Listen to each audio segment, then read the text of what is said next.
You are listening to Parliament Matters, a Hansard Society production supported by the Joseph Rowntree Charitable Trust. Learn more at hansardsociety.org.uk/pm.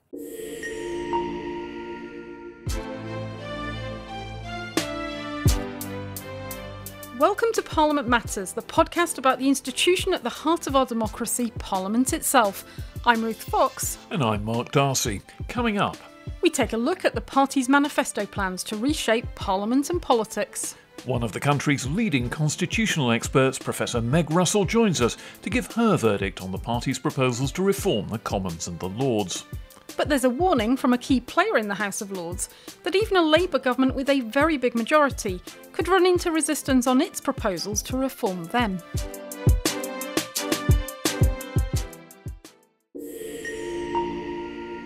But first, Ruth, it's worth recapping. We're recording 2 weeks out from polling day, and the big surprise is that there haven't really been very many big surprises in this election campaign. I mean, the one real shocker was the entrance of Nigel Farage, deciding that after all he was going to contest a seat, because the last time we were here, we were talking about how he wasn't going to contest a seat and that was going to leave Reform hanging. Well, Reform has rather taken off in the polls since then. But other than that, Labour's lead has remained commanding throughout. There hasn't been the kind of drop that maybe a lot of people thought might happen when people focused on the general election, and some pretty terrifying polls have been coming out suggesting that the Conservative Party could perhaps, and of course it's only a poll and you don't really know till polling day, but could perhaps be blasted back to bedrock. Yeah, the Conservatives, I think, have converted the chaos of governing into the chaos of campaigning. I think is probably the best thing one can say about their performance. It's extraordinary. It's absolutely bizarre. I think for decades to come, political science professors will be teaching courses on how this bizarre election campaign by the Conservatives just disintegrated, where they seem to stumble from one pratfall to another. Yeah, I mean, they're getting no traction on any of their messages because, frankly, none of it really gels with their record in government. So, things like taxes, it's not sticking because nobody believes what they've got to say. We had a bit of policy early on in the campaign, but, policy seems to have been junked in favour of chaos day after day. Well, I suppose there will now be another 2 weeks of pretty continuous bombardment of Labour. Yeah. Labour will put up your taxes headlines on just about every Tory tabloid that's not hedging its bets. And we'll have to see whether the Labour Party can come through that. But at the moment, it looks like Sir Keir Starmer's heading for Downing Street. He's almost at the get ready to measure the drapes phase of campaigning. Well, even the Conservatives are conceding that, aren't they? Because of the way that they're effectively acknowledging, well, they're having to acknowledge, given the scale of the polling, that the prospect of them turning this round is increasingly remote. But, if you look at the polls that have come out in the last few days, they vary, these polling models, they vary in terms of the scale of the potential defeat, but they're all pointing in one direction and, it's just a question of the order of magnitude. The best the Conservatives on the recent polls look like they can get is a 1997 scale defeat. That would be a good result for them. The alternatives are much, much worse. Yeah, well, I've seen polling projections that have the Conservatives down in single figures, and that implies Labour winning some pretty implausible seats, frankly, and that's why I my own constituency for one. I take it all this with a ton of salt, because it does imply some pretty astonishing results, and I suspect some slightly bewildered Labour candidates who never thought they were going to get into Parliament having to rock up to Westminster and start MPing. And the other side of it is that the Tories' campaign pitch now seems to amount to pleading for mercy. There's got to be a strong opposition. Yeah. And that's not exactly the sort of flourish of trumpets that we're used to from Tory campaign messaging. Yes, the phrase, we need Conservative MPs to ensure there isn't an elected dictatorship by the Labour Party it's been used a number of times.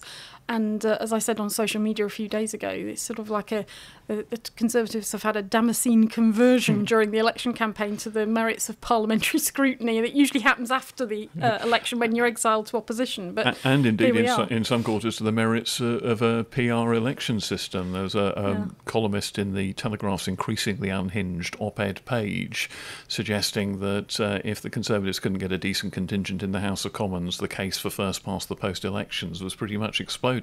And that seems a pretty self-focused, navel-gazing approach to electoral reform. Either a system is a good electoral system or it isn't. It can't just be chosen because it's good for one of the parties but not for the others. Yeah, but again on this issue, it's very very difficult for them to get some traction. I mean, first of all, in terms of a retail offer to the voters, what do we want? Parliamentary scrutiny is, as we know, not the easiest sell on the doorstep.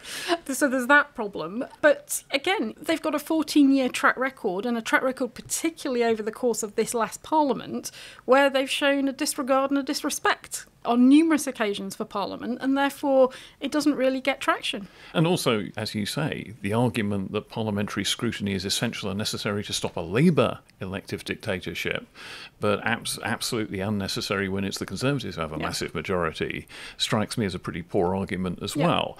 And here we are, and people being forced into making these really slightly improbable points because of the free fall into which the Conservative campaign has degenerated. Now, we're both going to sound pretty silly if Rishi Sunak's triumphantly returning to number 10 Downing Street on the 5th of July. I think we give up podding at that point.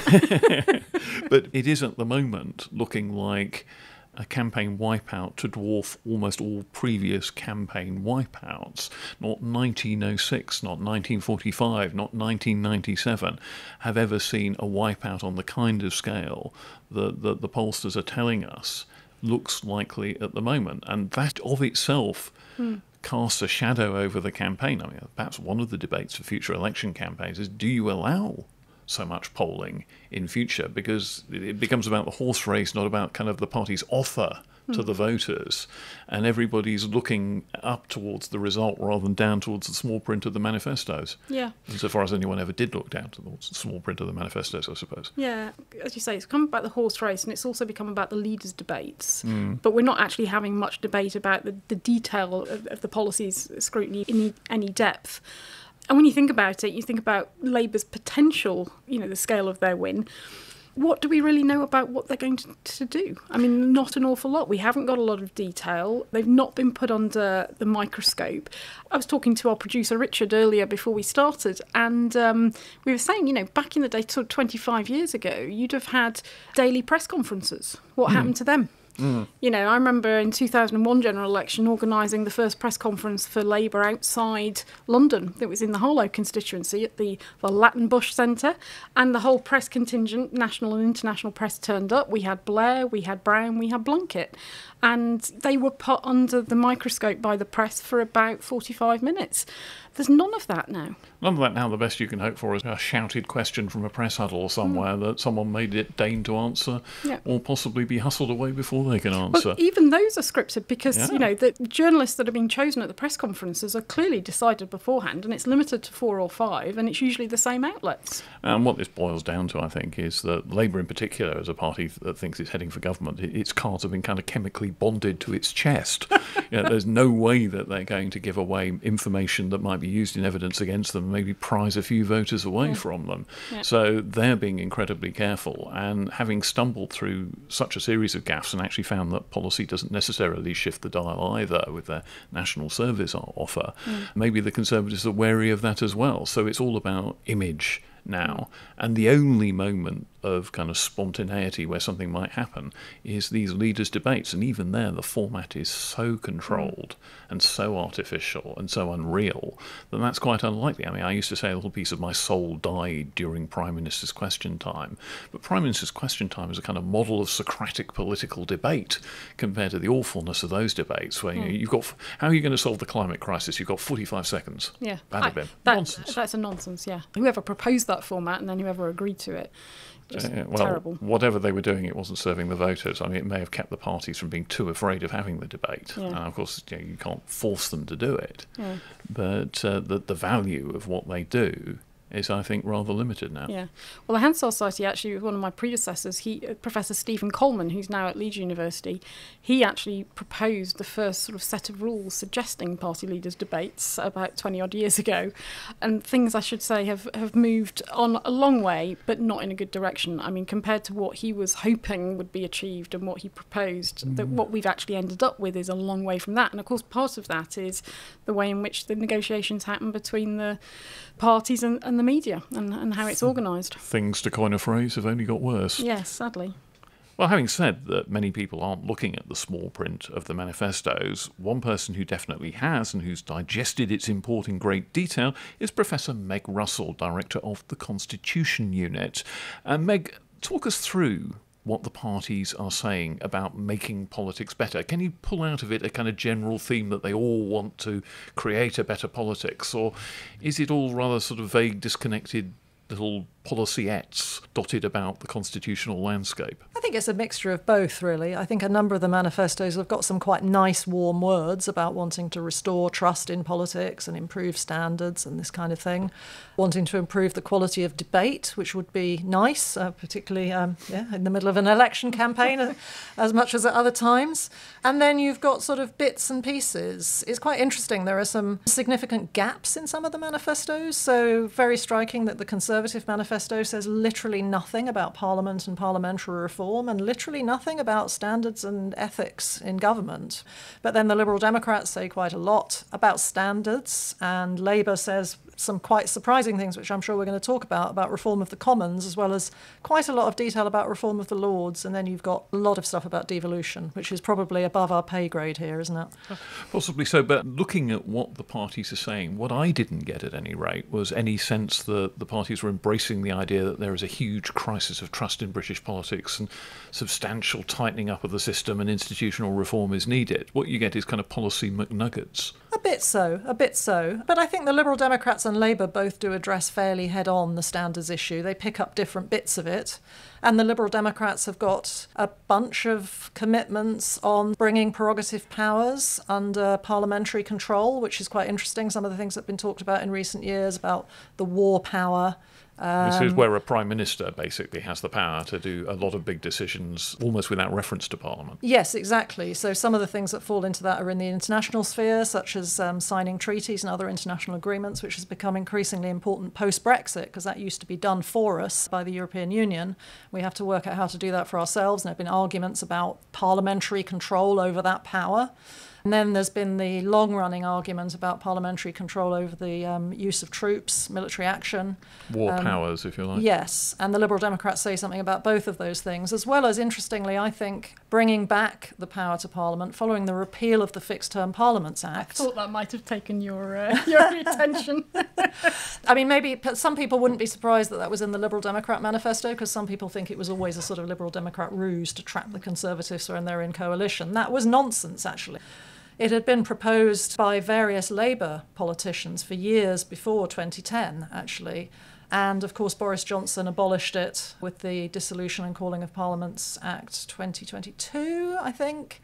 And that immediately looked like a mistake, really, because no sooner he'd done it and taken back the unilateral power to himself to call an election, within weeks there were rumours that he was going to call an election to avoid being removed as Conservative Party leader. And suddenly all his backbenchers are saying, who gave him this power? This is terrible. Well, they gave him that power by voting it through. So I think a reversal to fixed-term parliaments might be quite sensible. But nobody's much expecting the Liberal Democrats to form the government. So these are further down the agenda than some of the things in Labour's manifesto. Another one that took my eye, the Green Party's got a proposal that job sharing for MPs should be considered to make politics more accessible. What do you think about that? I'm a great sceptic about job sharing. Well, you and I agree quite a lot, Ruth. I'm a bit sceptical about that too. I mean, my concern, there are lots of people who want it, and I do understand why they want it. I do understand the drive for diversity, and you know, that's a noble thing to want.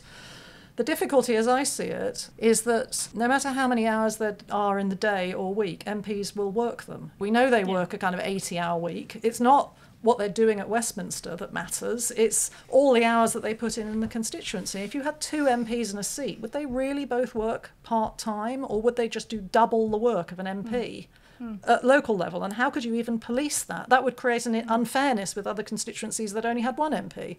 And I was always rather mystified about what would happen if there was a contentious kind of conscience issue on which the 2 MPs perhaps didn't have the same view. And the fates will always arrange this. Well, even on policy. Manifesto policy, they could disagree. You could envisage a situation where something gets through or doesn't get through the Commons, depending on which one turns up for that particular vote. My big concern has also been that if you split it in half and you divide the Westminster work, you get that problem around the voting and who decides and when and what if they disagree. Or the alternative is to split it so somebody's doing the Westminster work and somebody's doing the constituency work. And Meg, your point about when you just end up sort of doubling the amount of work that gets done, my concern related to that is what is the chances that it's the female member of Parliament, the half, that ends up doing the constituency work, and the male member of Parliament, if you had a gender split of the roles, ends up doing the Westminster work as well. Well, to be honest, this is my feminist friends. I can completely count myself as a feminist, but some of them will be shouting at the radio at this point. But this is one of the things that actually concerns me about more virtual participation as well, because I imagine that it would be the men who turn up to Westminster and kind of participate and give all the great speeches and debate and all the rest of it, and then the women who are actually at home signing in virtually because they're doing the caring responsibilities and so on. So it's very hard to stamp out the unfairness in the system, I think. Yeah. The other thing that's mooted in several of the manifestos is extending select committee oversight of public appointments. The Liberal Democrats particularly favour that. Yes, the Liberal Democrats have said that, haven't they? But a number of these proposals, they're a bit non-specific. So clearly we do have some select committee oversight at the moment, quite a lot of select committee oversight of public appointments. Do they mean they want to extend the number of roles that are subject to that? Because it's quite a lot already. Or do they maybe mean they want the select committees to have veto power in more areas? In other words, sort of American-style confirmation hearings is where you get to. Don't people love saying American style? I love the idea that it's the drama. You know, I've watched The West Wing too often, perhaps, but you've got a situation where some of these public posts are fantastically powerful. You know, industry regulators who can change the direction of billions of pounds with the stroke of a pen. People like the chair of the BBC, the governor of the Bank of England, any number of public figures who are of fantastic importance, who can basically be appointed almost on Prime Ministerial Buggins' turn. Let's get my mate in there. And the only way that you can stop the exercise of that unchecked power is to give someone or other the ability to say no. Yes. Well, I think there probably is a case for extending veto powers in some cases, but I'm also somebody who tends to think that veto powers in general are a bit overrated and that actually much of the power of Parliament is exerted in more subtle ways. So the very fact that people appointed to these roles are going to have to face a scrutiny hearing, I think probably will make panels think, actually, is this person really good enough, or are they going to fall apart under questioning?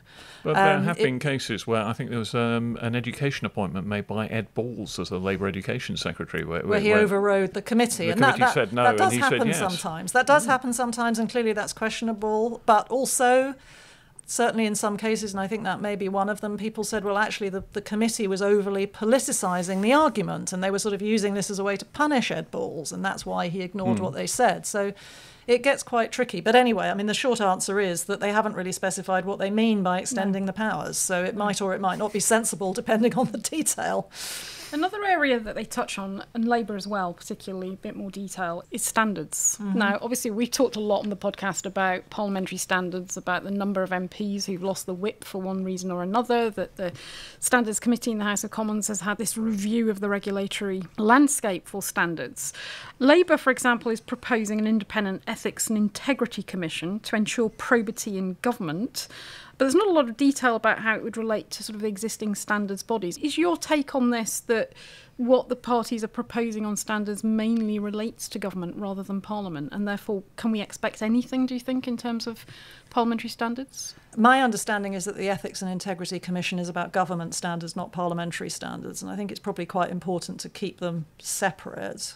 Although the Liberal Democrats do have some words about bringing into line some of the reporting requirements for ministers into line with the parliamentary requirements, which I think would just sort of simplify. But I think there are a number of things on the agenda for the improvement of government standards, which the Constitution Unit and other organisations like the Institute for Government have done quite a lot of work on, have pushed for. Then the Committee on Standards in Public Life, the CSPL, which is one of the existing bodies, has pushed for years for improvements in some of the powers of these bodies. So there are a number of these existing bodies that regulate government, but their powers could be strengthened.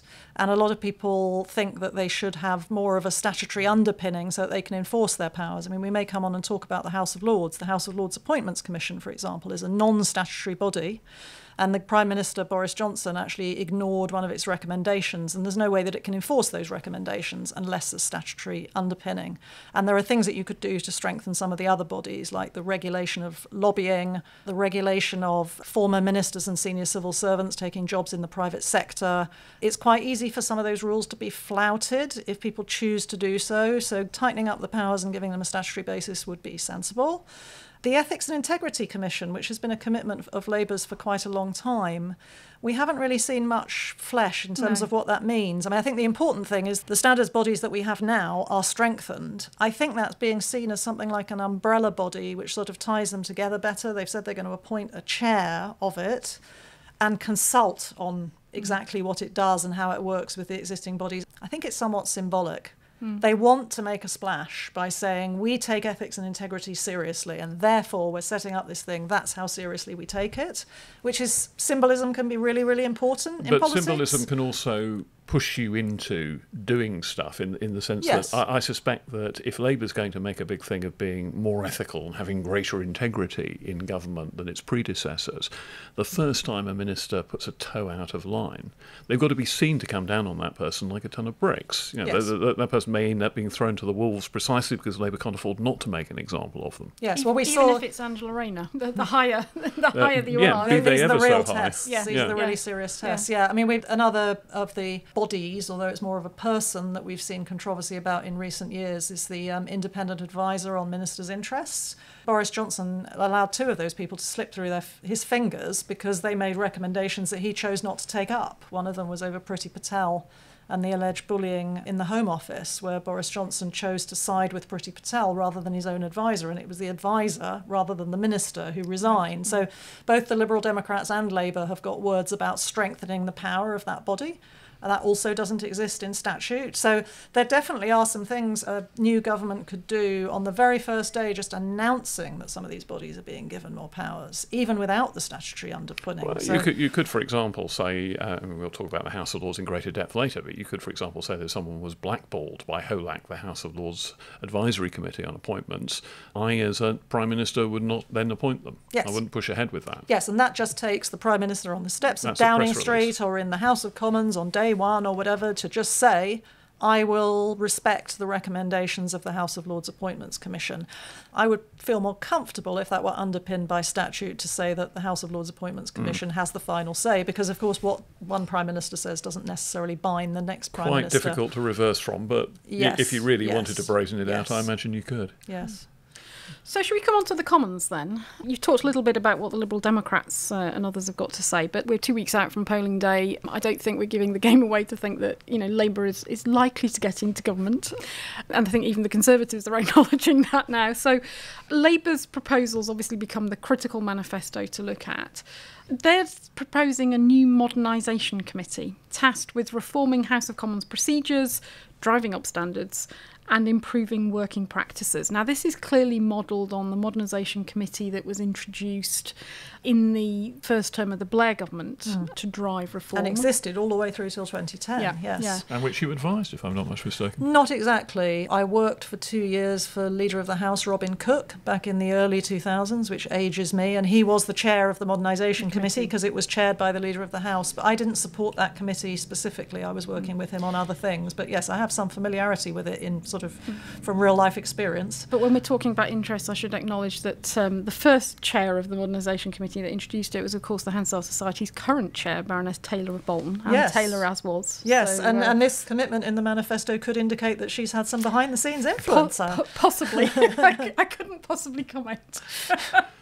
So how does this work? I mean, the key difference between it, and I don't know whether they plan to repeat this exact structure, but the key difference between the Modernisation Committee and other Commons committees at the time was it was chaired by a minister, it was chaired by the Leader of the House, and that gave the ability, presumably, to drive stuff through once a decision had been made.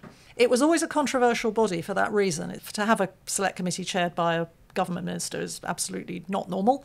And so there were a lot of people who were quite suspicious that this was some sort of government-controlled body.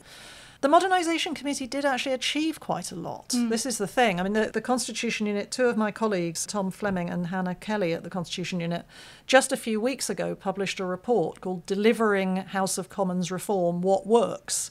And they did quite a detailed study of the success rates and the reception of the reports and so on of the Modernisation Committee compared to the Procedure Committee, and also the thing people call the Right Committee, which was the one-off committee very late in the last Labour government's term. And what they found was the hit rate, the success rate for the Modernisation Committee was much higher than for the Procedure Committee.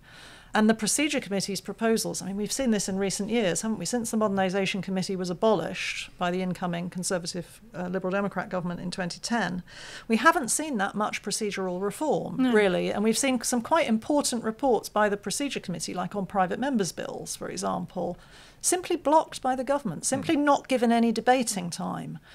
The government has that power to keep things off the agenda, which is something that I've written about and is another thing that we might think about reforming. But for as long as that's there is a significant advantage in having the government sort of in on the inside on the discussions about reform, because the way the Modernisation Committee worked before, yes, there was a government minister around the table, and yes, that might mean some compromise on the radicalism of the proposals, but actually if they could be agreed by that committee, they were almost assured to be given time for debate and to get put through to succeed. Lucy Powell, the shadow leader of the House, who I suppose we must assume would be the leader of the House in a Keir Starmer government, was speaking at the Institute for Government a few weeks back, and she was very keen to try and improve the legislative process. She was talking about all the good things that Labour would try and do to change the way that the Commons operated, to get it to be a more efficient and effective legislature.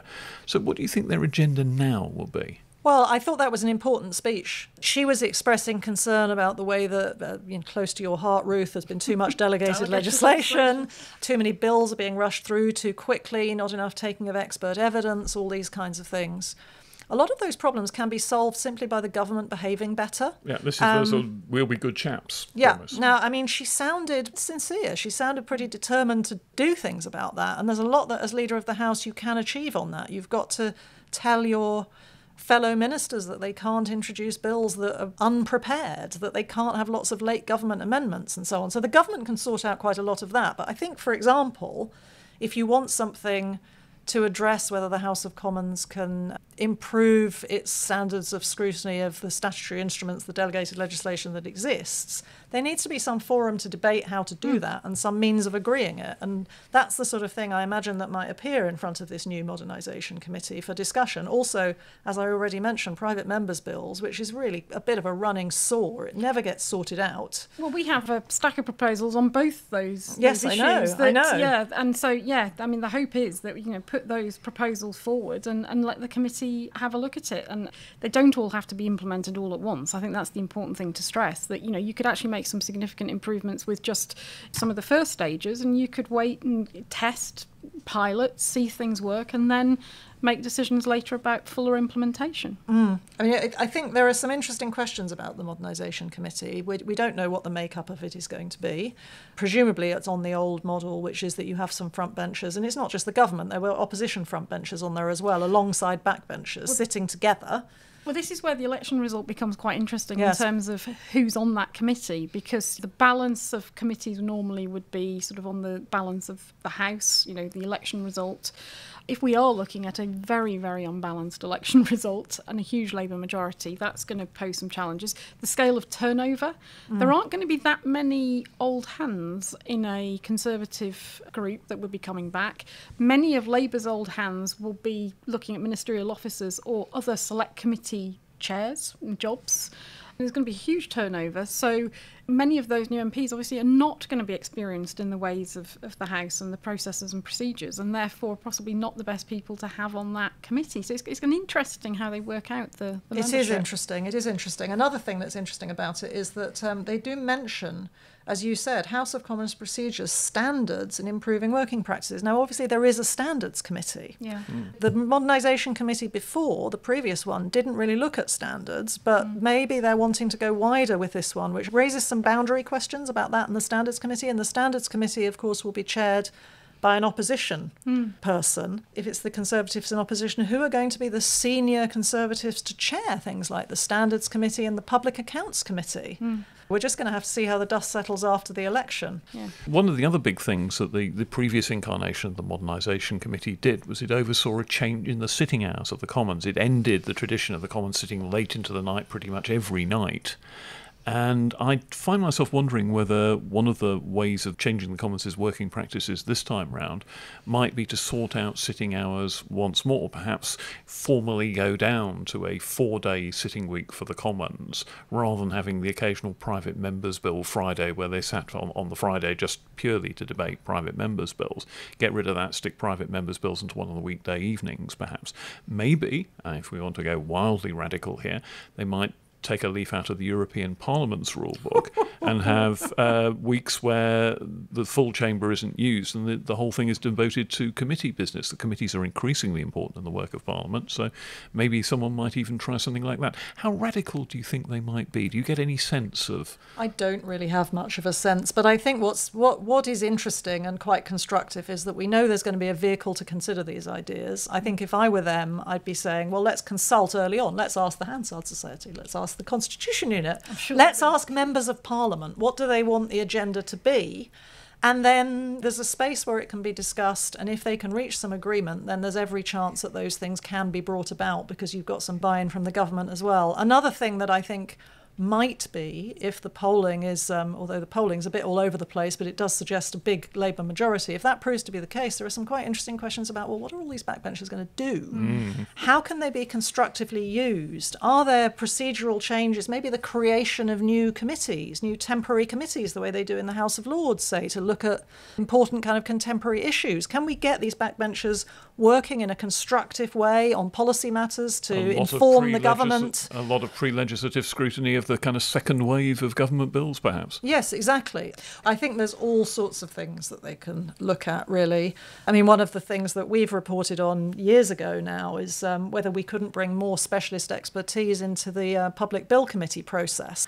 I think it would be a bad idea for select committees to be looking at government bills, but maybe you could have some parallel committees which were looking at some of the more heavy legislating areas which had a more permanent membership rather than the sort of revolving temporary membership bill by bill. There's just lots of stuff that they can look at, and it's going to be an exciting time.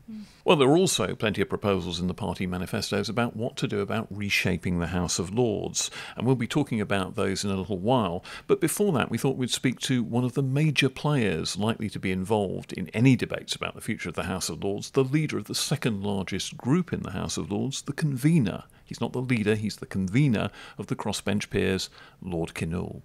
But before that, we'll take a short break and we'll be back in a minute. Polling day is just a few weeks away, but there's still time for schools to organise a mock election with our 10-step toolkit. Teachers can register their schools on the Hansard Society website to get the free toolkit, filled with everything they need to bring the drama of a real election to life in the classroom. Mock elections are a fantastic and fun way to teach students about democracy. They can run as candidates, create manifestos, canvass support, deliver speeches, design posters, and cast their votes. Research shows that this hands-on experience fosters positive attitudes towards political participation in the future. That's why the Hansard Society has run mock elections at every general election for over 50 years, one of the world's oldest civic education projects for schools. So teachers, visit hansardsociety.org.uk to sign up and get your free toolkit, and parents and grandparents, spread the word to your child's school so we can get as many students involved as possible. Again, that's hansardsociety.org.uk. Participating schools will contribute to a nationwide mock election result on July the 4th, so stay tuned for our post-election episode to find out the results. Well, Ruth and I are here in the convener of the Crossbenchers office off the main corridor that runs through the length of Parliament. And with us is Charles Kinnoull, Lord Kinnoull, the convener of the Crossbenchers, not exactly the leader, but the facilitator of what is now the second largest group in the House of Lords. And the thought here is that the House of Lords is one of the few real speed bumps that a Labour government with a large Commons majority would face. And one of those speed bumps takes the form of something called the Salisbury Convention, or the Salisbury-Addison Convention, a convention about how the House of Lords deals with the programme of an incoming government with a fresh democratic mandate. So, Lord Kinnoull, first of all, what is your understanding of what the Salisbury-Addison Convention is? What are the rules? Gosh, well, it's quite a complicated thing. Firstly, the modern convention arrived in 1945, when, of course, there was a huge Labour majority, but very, very few Labour members of the House of Lords, I think under 10. And so they were worried that the mandate, the electoral mandate that the new government had in 1945 would be interfered with by the House of Lords. And in fact, the expression of the convention drew on historical concerns that people had had in the House of Lords about how an unelected House should behave with an elected House. And essentially the convention decided that where you had a clear manifesto commitment, the House of Lords should not prevent the coming in onto the statute book of those clear electoral commitments of a manifesto, different from saying there should be no amendments, but it should allow them to come forward and it should make things happen in a reasonable timescale. And so there's the concept of allowing an elected government its raft of legislative provisions and dealing with things in a reasonable timescale so that you're not using time as a weapon as well. These are two principles which have changed a bit in the period since 1945, but that broadly speaking, and in fact fairly specifically speaking, the Lords has, obey is slightly the wrong word, but the Lords has been operating the convention in a pretty good way. So in technical terms, that translates as the House of Lords will always give a second reading to a bill that's been foreshadowed in a manifesto. I mean, these days they give a second reading to any government bill, I think, and they won't pass wrecking amendments and they won't use delaying tactics. Is that a fair summation? Yes, that's a very fair summation, rather better put than my one earlier on. But that raises the question, how do you identify a manifesto bill? Because unless the parties start publishing kind of bills as appendixes to their manifesto, here's the bill that we're going to pass, to some extent you're having to sort of analyse and deconstruct the manifesto to discover what commitments are in it.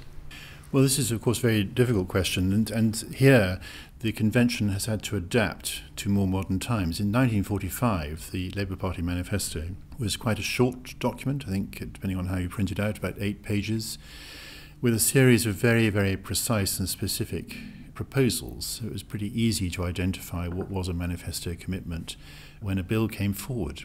The modern manifesto is, of course, now 100 pages long, contains quite a lot of aspirational statements, a lot of sort of rather marketing language statements, and, of course, on the campaign trail, quite a lot of additional colour is added to things that within the manifesto, and arguably, of course, the philosophy behind saying that something is a manifesto commitment also applies to something said consistently and strongly on the campaign trail, because they're things which actually are in the voters' heads as they head into the voting booth. So you could have an argument that, all right, this wasn't in the manifesto, but it was in the deputy leader's speech in a wet church hall in Dudley on a distant Tuesday during a thunderstorm, so we've got the democratic authority for that as well. Well, clearly that particular example would be quite a weak argument, but the answer is it is an argument. It's something that the Lords has to have regard to when it seeks to apply the convention. And it is only a convention, and of course conventions can be breached. But I think that the history of what is now jolly nearly 80 years of the convention is that people would feel, on the whole, the Lords has held up its end of the convention and has thought carefully about what really is a manifesto commitment and what is not. And how do you look at the next Parliament? What's your thinking about the challenges that the House of Lords is going to face with an incoming Labour government, most likely with a big majority? Clearly, the question of what is a manifesto commitment is going to be potentially a live one, because, as you say, I think Labour's manifesto is 130-odd pages long, and some of it is quite vague language. Other aspects of the convention that you think might come under pressure, things like the concept of time, when is an amendment a wrecking amendment? I mean, in previous sessions, we've seen lots of Lords' amendments to government bills, and there's been some criticism that the House of Lords is behaving in a way that it shouldn't from the government side, but the alternative argument is no, we're actually improving the government's legislation. I mean, what kind of challenges do you see in the upcoming Parliament? I don't think that the challenges will be that different for an incoming Labour administration to those challenges that we've faced in the last 5 or 6 years with the existing administration. I mean, very, very big constitutional questions have been discussed in the Lords. The Wrecking Amendment words have been used regularly. But the truth of the matter is that the governments of the day, if they've been able to secure a majority in the Commons, have got their legislation through the Lords. And we saw very unhappy Lords, for instance, come through in a very conventional way with the Rwanda bill recently.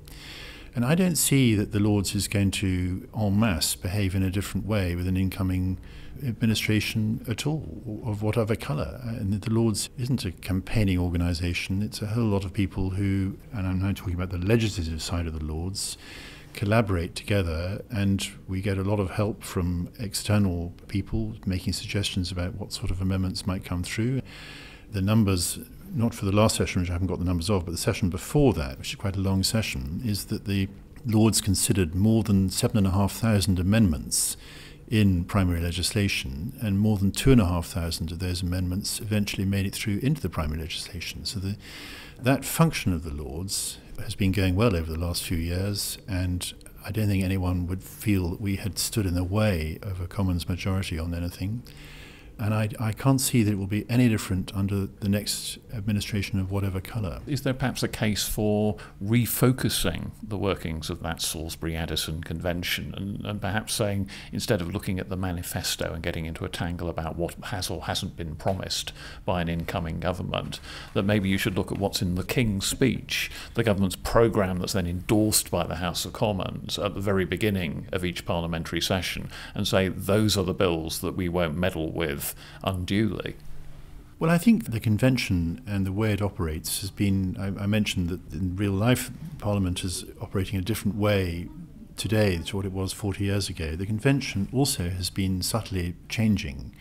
I think one of the strange features of COVID, if I can mention the COVID word, is that people's ability to understand the convention, if you were a new member who came in just before COVID or during COVID, was affected by being away. And so there is possibly a bit of a reminder job for members of the House about the convention, why the convention actually is helpful to both houses in the processes, and what the convention really consists of. But the House isn't on fire. I just feel that would be a nice thing to do. And we, in this office, have been publishing a series of papers about the convention over the course of the last year. And we have a couple of other papers that are about to come forward, but been held up by the election process, in order to try and remind people of what the constituent parts of the convention are, and where the edges of all conventions are slightly sort of woolly things, but where the edges of the conventions are, so that people properly understand it and are able to operate a complex thing which is at the core of our legislative processes. You talked about the evolution of the convention. Of course, it began as a two-party arrangement between Labour and the Conservatives, formally in 1945. It's now accepted by the whole House. It's accepted by the Crossbench group. It's accepted by the Liberal Democrats, the Greens and so on. How does that evolution come about? What are the mechanisms? Is it formal study consideration by committees, or is it private conversations between you and the group leaders and your predecessors over time? How does that evolution happen here? All of the above, really.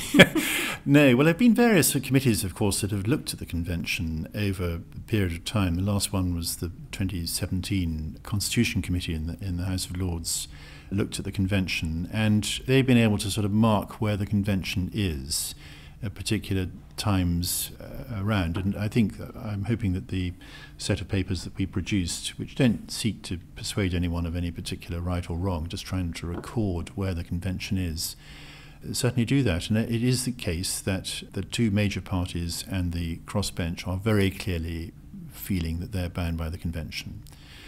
The Liberal Democrats have a slightly nuanced feeling about the convention. Sometimes in Hansard they're very complimentary of the convention, other times in Hansard they feel that it doesn't really apply to them. But I think that there's enough of the House is covered by the two main parties and the crossbench in percentage terms that it doesn't really matter what the smaller groupings are feeling about the convention, because enough people will be driven by the convention to mean the convention will apply.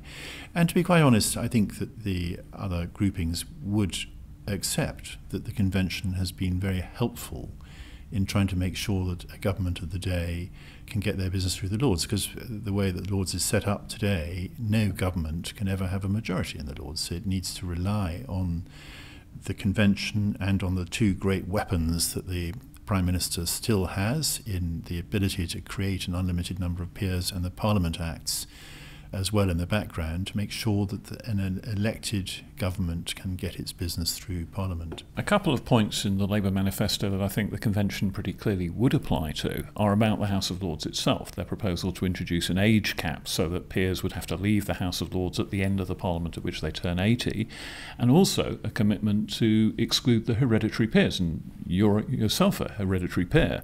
So is that something that the House of Lords is going to say, well, we may not like this, but we're going to have to do it because Salisbury Convention and it's in the manifesto?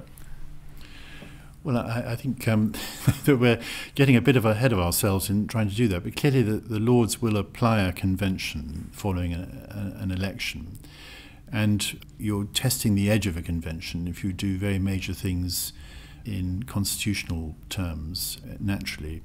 But I think that we'll just have to see how those cards fall on the table all round, and fundamentally it wouldn't be a good idea to clog up the creation of new legislative platform for a new government with a bit of navel-gazing in something which is fundamentally working okay today. I mean, these are at the margins of the workings of the House, and the truth, I go back to those numbers of 7,500 amendments considered and 2,500 accepted into the thing. The House, from a legislative point of view, is doing its job and doing its job well.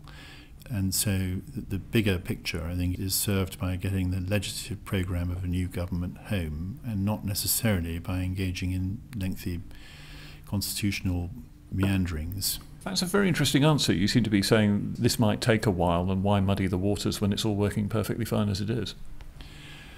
Well, life can always be improved, so I'm not saying that not a thing should be changed at all, but all I'm saying is that the substantial manifestos that all of the parties have, whoever wins the election, what is really important to that party will be half a dozen or a dozen particular proposals that they want to bring forward policy for in the form of a primary legislation, and I'm sure that they will feel that that is what they should focus on and not on things of a second order nature.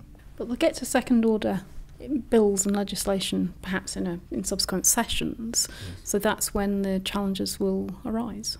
Yes, and the British Constitution, one tends to try and do constitutional things by consensus and try hard to deal with things by consensus. You don't want to have a great big battle if actually you could have sorted things out. And I think that the various proposals, 6 of them, about the constitutional changes in the House of Lords that are in the Labour Party manifesto are all things that need to be discussed. And I would have thought that a better way of handling those particular issues would be to at least see whether it would be possible to deal with them and get a consensus and move forward from there, which wouldn't necessarily affect the bringing in of the major proposals of a legislative programme that an incoming government might have.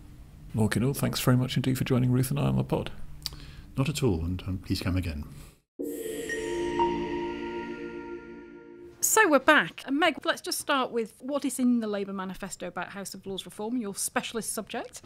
So what Labour's proposing essentially is Lords reform in 2 stages. So stage 1 is reform of the appointments process, removing the remaining hereditary peers and introducing an age cap so that at the end of a parliament in which a member reaches 80 years of age, they'd have to retire. And then a second stage, longer term, of replacing the Lords with an alternative second chamber that's more representative of the nations and regions of the UK, and some kind of consultation proposal on that. But let's just go back to the first stage. What are your thoughts? Well, I was quite glad to see this level of detail, because I think that for many years it's been clear that something needs to be done with the House of Lords. There are questions about big reform which we'll come on to, but in the meantime, until we get there are things that can be done now. Reforming the appointments process, to me, is the most important thing. So I'm really glad to see words in on that, although, again, the words are relatively vague in terms of exactly what they're going to do. If we wanted to tighten them up, I think the Prime Minister should commit to accepting the recommendations of the House of Lords Appointments Commission. I think that the House of Lords Appointments Commission's remit should be broadened to make recommendations not just on the propriety of members, as is the case now, but also on their suitability, on whether they're going to make a decent contribution to the House. I know that the chair of the House of Lords Appointments Commission is quite keen on the idea. And, this is basic stuff. It shouldn't be controversial that political parties should have to submit sort of nomination papers explaining why the person is suitable, and that the person themselves should have to state what contribution they want to make, and that should all be public. Those are very small things to ask for, and I hope that we're going to see that. I think that the words on achieving national and regional balance are very interesting, because that suggests that the House of Lords Appointments Commission may get some scope to place requirements on the parties to ensure that there's diversity, which would be interesting. That was an interesting one, because they were very keen to get, as you say, regional diversity. And one of the big hits against the House of Lords at the moment is that so many of its members live in London or the South East. But all that can be done with simply an instruction to the House of Lords Appointments Commission, can't it? It doesn't actually need legislation to do that. Well, yes. I think it's the House of Lords Appointments Commission, at the end of the day, cannot make the Prime Minister do things that the Prime Minister doesn't want to do, because the Prime Minister has the famous prerogative power to make the recommendations to the monarch as to who should be appointed.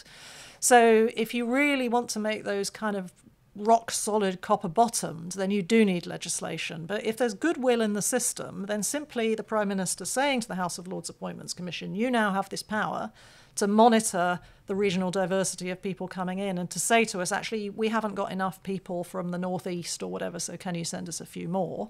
I think that would be welcome. You might do similar things on gender. You might look at other aspects as well.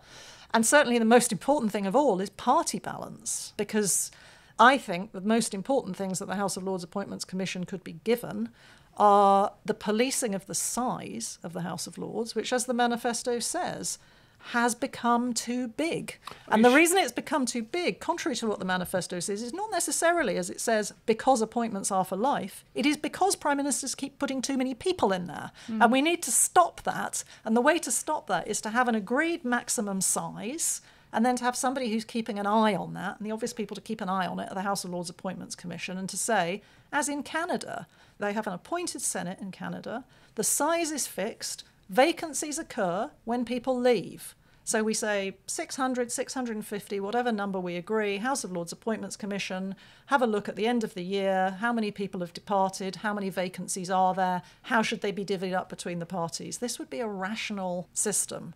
It's not clear in the Labour manifesto that they're going to go that far. It's not clear what are going to be the components of the new appointments process, but I hope that they're going to be looking at some of those things. One of the big components of Labour's plan is the idea of removing the 92 hereditary peers who still sit in the House of Lords, the legacy of a long-forgotten political compromise to get most of them removed back in the 1990s.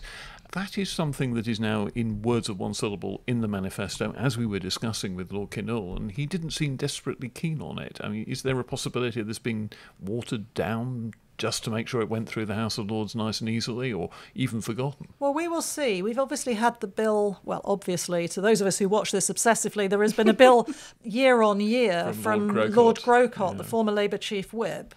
And former chair of the Hansard Society. Indeed, yes, trying to get rid of the by-elections, the peculiar by-elections by which hereditary peers, when they die or retire, are replaced by new hereditary peers. And this has been going on for over 20 years now as a result of that compromise that you just referred to, Mark. That bill hasn't gone through because the government would never give it backing. Most people in the House of Lords thought it was actually perfectly sensible and would have been happy to see it go through. But without government backing, it could be blocked sort of by procedural tactics by a few. I think what Labour's done here is said, well, kind of enough now. If that had been introduced at the time when it was first discussed, which is right after the 1999 reform happened, there probably would be hardly any hereditary peers left by now. So now, with the House of Lords being oversized, it's probably got about 200 people in it too many, nearly 800. And also with the hereditary peers being overwhelmingly conservative. So I think it's something like 46 or 48 of the 92 are conservative, 4 are Labour, for a Liberal Democrat. So if you want a rebalancing of the House of Lords, which is needed actually because the Conservatives have got about 100 seats more than Labour, then a very quick and easy way of doing that, at least theoretically, is to get rid of the hereditary peers, because you bring the numbers down and you also bring the Conservative numbers down. But obviously it's not going to be as uncontroversial as the idea of just sort of letting people depart and not be replaced. So it may reach more opposition in the Lords than Grocot's bill. Actual eviction rather than natural wastage, if you like. Yes, but it will have a lot of support in the House of Commons. There's not going to be any dissenters on the Labour benches. Whether the Conservatives will oppose it remains to be seen. The Liberal Democrats, I'm sure, will back it. If it goes up to the House of Lords with overwhelming support in the House of Commons, the House of Lords does tend to accept those things, even when they're not in the manifesto, but perhaps especially when they are. And a system which has by-elections in which there are more candidates than voters on occasion is a pretty odd ditch to try and die in. It is unfinished business from the 1999 reform, when the vast majority of hereditary peers left. And it's worth remembering that back then, when they did that reform, they did give out a few life peerages to hereditary peers. I mean, there were the ones who stayed as a result of elections inside the parties, the 92, who remained as hereditaries, but there were a few others who were seen as valued and were therefore given life peerages in order that they could continue. And I suspect that that's where the compromise lies. Undoubtedly, there are many hereditaries who make, very valuable contributions to the House of Lords. Some of them may be happy to go, but in some cases where there are people who are really considered key and irreplaceable, then maybe life peerages is the way of easing that transition. And of course there will still be one hereditary peer left, because as I understand it, the proposals from Labour would leave the Earl Marshal in place because of the sort of ceremonial functions of that hereditary office, which are sort of rooted in the medieval period somewhere. But that would be the one anomaly that wasn't dealt with. I think I might leave the medieval period to you, Mark. What about the age cap, retiring at 80? I mean, did you expect this? It was a surprise to me that it was in the manifesto, because there'd not been much talk at all of that idea. No, it was a surprise to me as well, except in as much as it somehow was leaked a few days before the manifesto was published. But until then, I absolutely wasn't expecting it. We've already said several times that the House of Lords is too big and the size needs to be brought down. And so I'm not surprised that there's a policy in the Labour manifesto suggesting a route to doing that. And I welcome the fact that they're suggesting a route to doing it. What I think might have been more pragmatic would have been to say, we have a determination that we're going to bring the House of Lords down from 800 to, let's say, 600, whatever is chosen. I mean, the Lord Speaker's Committee on the Size of the House, which actually I was a specialist advisor to, recommended a few years ago that the size should be brought down to 600. And we've done polling asking the public what they think about this. We asked them, should the House of Lords be not allowed to be any bigger than the House of Commons? And there's just overwhelming public support for the House of Lords not being bigger than the House of Commons. So if they'd put that in the manifesto and said it must be 650 or it must be 600, and we are going to consult on ways to do this, and we are going to legislate, even legislate in the first year to bring that about, very sensible. I'm not sure that the age of 80 is the one that would have got settled on if they'd done that. I think what's more likely is you would have seen something a bit more like what happened in 1999, when the parties all agree to shrink by a certain number. And that way they could choose to keep valuable members over 80, but maybe kick out some members who are under 50, who are not contributing very much, say. Now this is in a manifesto. I think they're unlikely to move radically away from it. But the other peculiar thing about the policy is that, as Mark indicated, it's not going to actually kick in terms of the size until the end of the Parliament, which I find very peculiar. If you want to bring the size of the House of Lords down, why would you wait 4 or 5 years to do it? I was just thinking on the way to this recording, is there some sort of a compromise here maybe where they say, OK, we can see it's upset a lot of people in the House of Lords, this suggestion. Maybe there's a way through where they say it's a retirement age, say, of 85, but we're going to introduce it now. Because then you would get some shrinkage straight away. I think a retirement age of 85, there's still some very valuable people in there who are over 85, don't get me wrong, but it's a bit less controversial because a lot of people are very active in their early 80s. And then you would get the immediate shrinkage, which is what we all want. House of Lords library figures suggest that there are 186 peers who are over 80 or plus. So that's the kind of order of magnitude in the end of this Parliament, but also then 274 peers are aged between 70 and 79. So I don't know what the share of those is that will be reaching 80 at the end of this Parliament, but clearly some of them. So potentially you're looking at sort of 200 plus would be retiring, removed at the end of this Parliament. But for me, the interesting point is that the Labour group is considerably smaller than the Conservatives in the House. The average age of Labour's group is also quite a bit older. I mean, Conservative average age is 67. Average age of the Labour group is 74. So you're going to be reaching a situation where more Labour peers get to 80 earlier than the Conservative peers. More of them would have to be departing. Given those numbers, Labour could be finding itself with a problem. Yes, well, there's a lot of complexity here. I mean, if people in the House of Lords are really unhappy with the retirement age, I think the Labour peers are not so much the problem, because first of all, I think that if there's a Labour government, there's quite a lot of Labour peers who might just voluntarily retire straight away. They've been hanging on to try and do good service to the party, because they know that if they retired, the Conservative government would have been unlikely to replace them like for like with new Labour peers, whereas clearly if Keir Starmer is the Prime Minister, he'd be delighted to make some appointments. So there might be a bunch of people who go quite happily and are replaced with people who are significantly younger and able to be active and take ministerial office. And I suppose also that you might get a situation where it comes into the calculations of a Prime Minister, you want to appoint them young so that you've got plenty of time for them to make their mark in the House of Lords before they reach the magic age of 80. Well, this is a danger.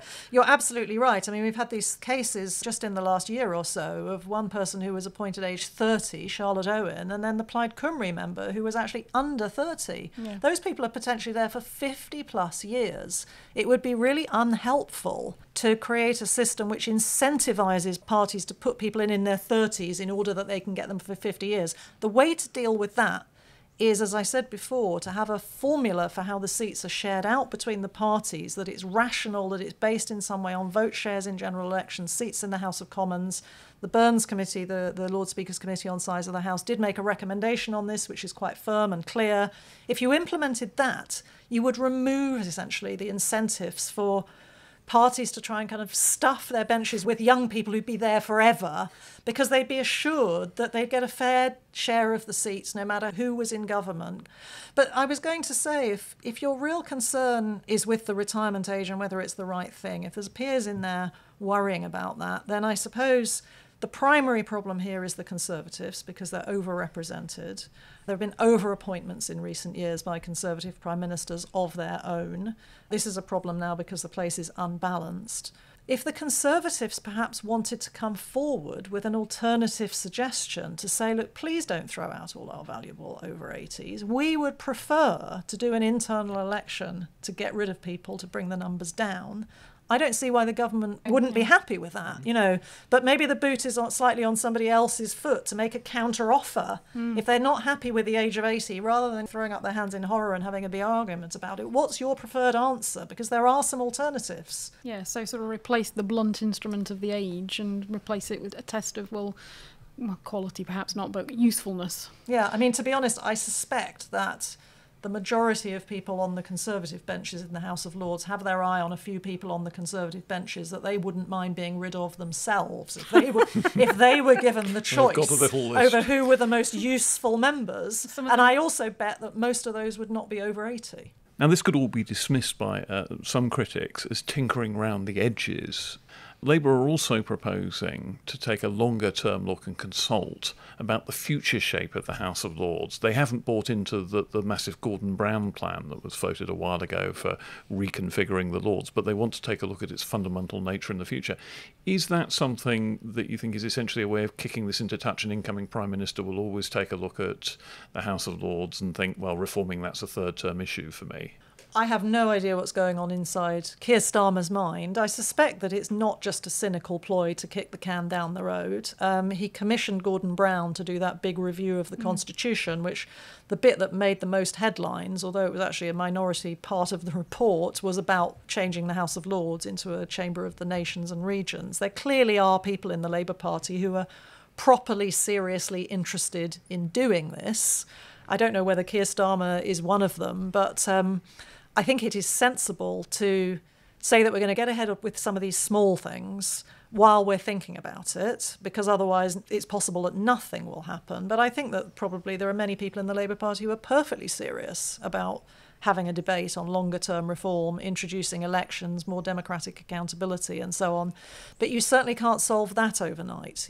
But even the Brown report was pretty vague on what the makeup of this chamber would be. It couldn't really agree on the size. It wasn't clear how the seats were going to be shared between different parts of the country. Would they be elected? Would some of them be sort of indirect election by the Scottish Parliament or the Welsh Parliament, this kind of thing? If it is going to be elected, what's the electoral system? You know, this devil is really in the detail. And I think it actually wouldn't be right for the UK government in London to hand down some fixed view on how this should work. I think it's right that there should be consultation, that the devolved institutions are involved in that people out in the English regions are involved in that, and that's what they're saying they're going to do. They're going to have consultation. We don't know what shape it's going to take. Well, this is going to be an all-singing, all-dancing Royal Commission touring the country, taking views, grinding out a massively authoritative report by the end of the first term of the Starmer premiership. Well, of course, the last Royal Commission that we had in the UK was the Royal Commission on House of Lords reform, chaired by Lord Wakeham, which reported in the year 2000, so 24 years ago. And I've been in the game long enough that I actually gave evidence to that Royal Commission. But I think they want to go for something more inclusive. I mean, one of the things that's interesting that I've mooted in the blog post in our series on the manifestos, which is on the Constitution Unit blog, should anybody want to go and have a look. There's a whole series on all sorts of issues in the manifestos around the Constitution. Well, that's what's known in the trade as an organic plug, by the way. I should say they'll be on the show notes for the episode as well. But one of the things that we're wondering is, might they even think about holding a citizens' assembly on House of Lords reform, because it's a perfect kind of issue for a citizens' assembly. I know you're a bit of a sceptic about these, Mark, but these sort of things that are in the too difficult box, that politicians cannot agree on, that they may even have a degree of vested interest in certain outcomes, if you throw them to the public and get people debating and deliberating on the evidence, the public may come up with some compromise solutions which can get the politicians out of a difficult corner, that they know that there's some public backing for it, and maybe that resolves the way forward. I think it probably couldn't do any harm. We've been stuck on long-term Lords reform for decades. Centuries, arguably. Arguably so, yes. So I think there will be some sort of consultation. What form it will take, I don't know, and I suspect it's going to be later in this Parliament, or even possibly a second-term Labour government, should they be lucky enough to get one, which might act on those proposals. Plenty for us constitutional anoraks to get our teeth into.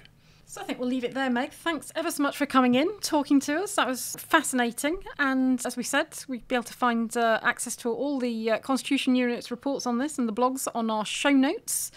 And I think, Mark, we should probably just tell listeners what our plans are for the next couple of weeks. Yes, indeed. We're going to be looking next week at the preparations for what promises to be a vast new intake of MPs into the House of Commons. How is the House itself preparing for their arrival? Everything from the boring organisational stuff about setting up offices to starting to marinate the new MPs in the processes and procedures and hidden rules of the House.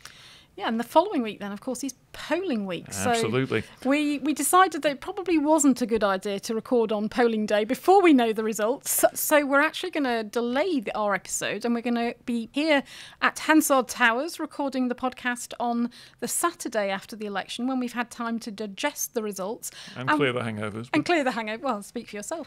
And hopefully we will have on that episode, unless he gets a better offer, we will have Michael Crick, who knows more about the candidates and future MPs than pretty much anyone in the country.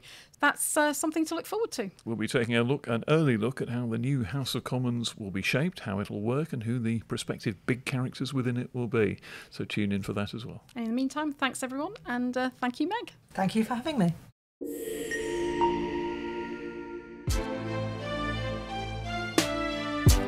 Well, that's all from us for this week's episode of Parliament Matters. Please hit the follow or subscribe button in your podcast app to get the next episode as soon as it lands. And help us to make the podcast better by leaving a rating or review on Apple or Spotify and sharing your feedback. Our producer tells us it's important for the algorithm to give the show a boost.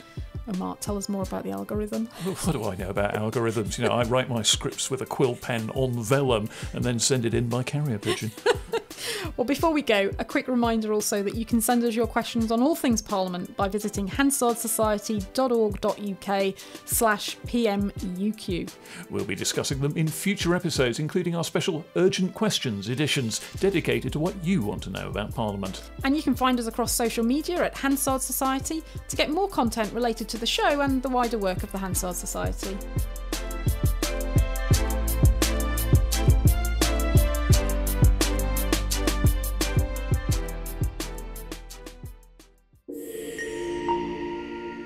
Parliament Matters is produced by the Hansard Society and supported by the Joseph Rowntree Charitable Trust. For more information, visit hansardsociety.org.uk/PM or find us on social media at Hansard Society.